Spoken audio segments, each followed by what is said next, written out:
The episode opens with two characters attempting to climb a mountain. One of them, a girl, is flabbergasted by a huge alien creature. Shortly after, a rescue team arrives with multiple helicopters to save her from the dangerous situation. However, the rescue team struggles to combat the smaller spider-like robotic creatures that are also present. The Justice League teams up to tackle the dangerous situation as the massive alien creature grows bigger, devouring everything in its path. The combats rush to evacuate the three towns nearby because they fear the spider-like creatures will invade once they finish off the remaining combats. To buy some time, Batman cleverly throws some fermionic gas onto the giant alien creature, hoping it will slow it down. With a heroic spirit and teamwork, the League goes all out to take down those alien spider-like creatures. But just when they think they have triumphed, the celebration is short-lived. The spiders are lurking right beneath them, literally just underground. Martian Manhunter jumps in with a plan, suggesting they burn a trench around the creatures to buy some time for evacuating all the townspeople safely.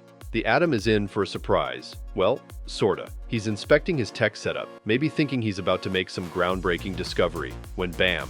Snake-like creature alert. Not exactly what he ordered. As the slithery nuisance turns violent, shocker, right? Palmer decides to skip the formalities and just go for it. Yep, he straight up smacks the thing, no holding back. Guess some science problems just need a hands-on solution. Batman was keeping tabs on Superman, trying to get an ETA, when, bam, he's suddenly yanked into a hole in the middle of the nanotech swarm. Luckily, nothing too horrific happens to him, because the rest of the Justice League is busy zapping and smashing those creepy spider bots left and right. A few even crawl onto Batman's flying ship, so he has to kick them off, which is great, until he loses the ship altogether. Superman finally swoops in just in time to give him a lift. Because, you know, Batman has got a lot of skills, but flying solo isn't one of them. Could use some air support, since I can't fly at all. Wonderwoman realizes that getting rid of these robo-spiders is way harder than expected, thanks to their crazy reproduction system. She shares her concern with Batman, and yep, the Atom, who happens to be standing nearby. The Atom jumps in with some real talk. These things are basically self-replicating nightmares, building more of themselves out of any material they come across. Their plan isn't just to take over 3 towns. They're aiming for coast-to-coast domination, and even undersea expansion, using everything in their path, including, you know, people.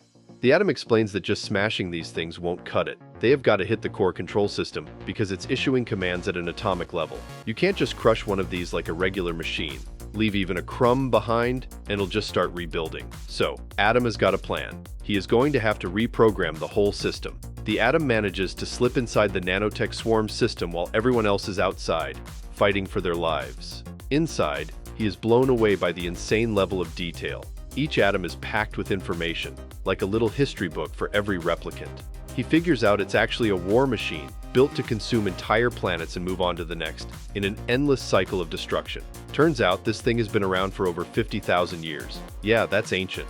But his little exploration doesn't stay peaceful for long.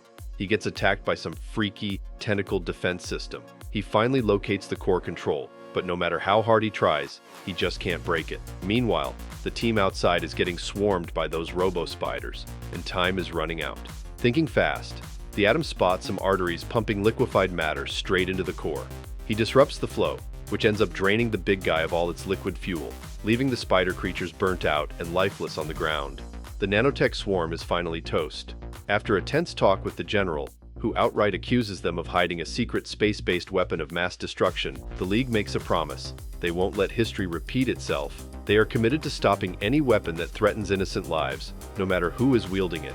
It's a vow to stand against mass destruction wherever it rears its head, making it clear that the Justice League is here to protect, not to control. The episode kicks off with 3 college students doing what college students in a superhero universe should never do, dabbling in things they don't understand. They bought an ancient spellbook off of the internet, and because curiosity always kills the cat, or in this case, reanimates the zombie, they decide to summon a soul back from the dead. Hawkgirl and Aquaman are playing chess, and Aquaman is trying his best to tease her, hoping to get a reaction. He's a little shocked at how calm and unfazed she is, especially considering how intense she used to be back in the Justice League. Inza gets that Hawkgirl just needs some time and space to sort herself out, but Aquaman thinks she's been hiding out here way too long. As Vixen and Green Lantern take in the chaos ripping through the city, it hits them. Solomon Grundy is back, and he's somehow even more powerful than before. Buildings crumble in his wake, and debris flies as he barrels through everything in sight. Vixen doesn't hesitate. She leaps into action, claws out, ready to brawl. but Grundy barely notices her attacks, swatting her aside like she's nothing. Green Lantern jumps in to back her up, but it's no use. Grundy's power is off the charts, and he tosses them around like they're action figures. Just when things are looking bleak, Superman swoops in, a beacon of hope in the chaos. He charges at Grundy with everything he has got, trying to protect his teammates and end the destruction. But even the Man of Steel can't quite get the upper hand, and Grundy keeps on raging, unstoppable as ever. Aquaman and the android are deep into a game of chess when Dr. Fate drops a bombshell. Grundy's grave is empty, busted open from the inside, and the whole scene is crawling with chaos magic. Hawkgirl hears this and immediately gears up for action. She insists they need to head to the fight now, and it's clear she has got some complicated feelings about Grundy. Even though he is back and wrecking the city, she can't shake the memory of him sacrificing himself to save them all once before.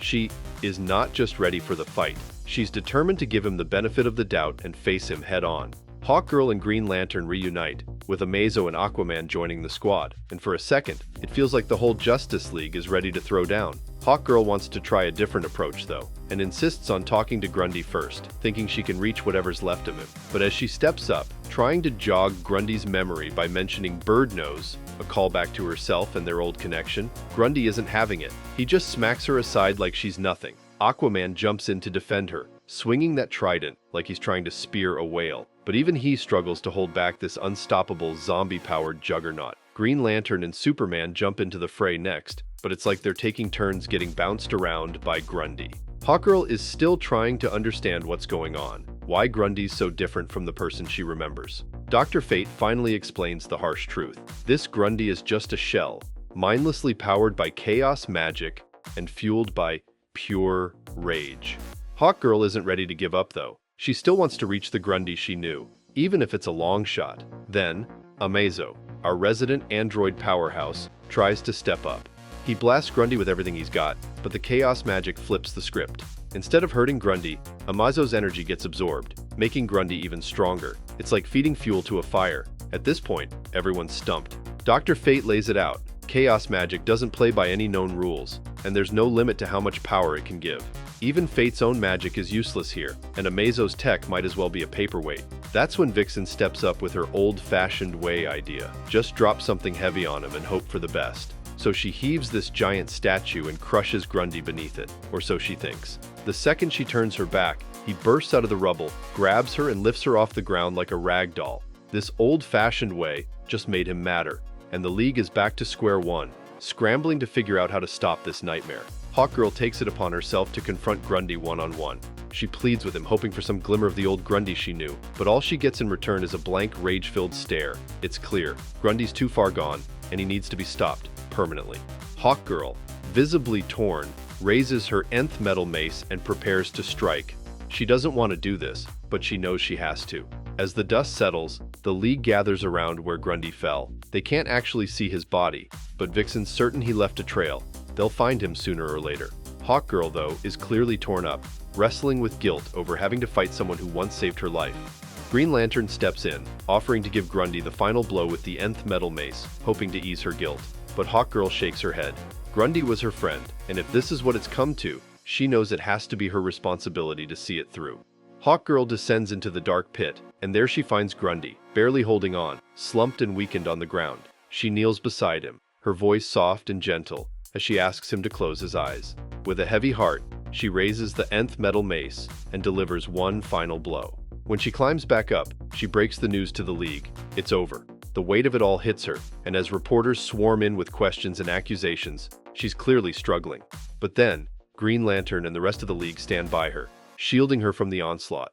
They're giving her a second chance, a way to redeem herself, and maybe even a shot at forgiving herself. And there you have it. The Justice League faces down one unstoppable force after another, first with an ancient nanotech swarm, and then with a resurrected Solomon Grundy. Through teamwork, sacrifice, and sheer will, they manage to protect the world from unimaginable threats, but not without taking a toll on themselves. The Atom discovers just how vast and ancient the universe's destructive potential can be, while Hawkgirl is forced to confront her past and the remnants of a friend lost to chaos. Each battle leaves its mark, a reminder that while the Justice League may stand as Earth's last line of defense, they're all still just a bit more vulnerable than they'd like to admit. Well, this brings us to the end of today's video. Don't forget to leave a like and subscribe to our channel to get more videos like this one. Your support helps us grow. So, what do you think? If you were part of the League, would you have done anything differently in these battles? Let me know in the comments below. I read all of them. And if you're watching till now, thank you. I'll see you in another video soon.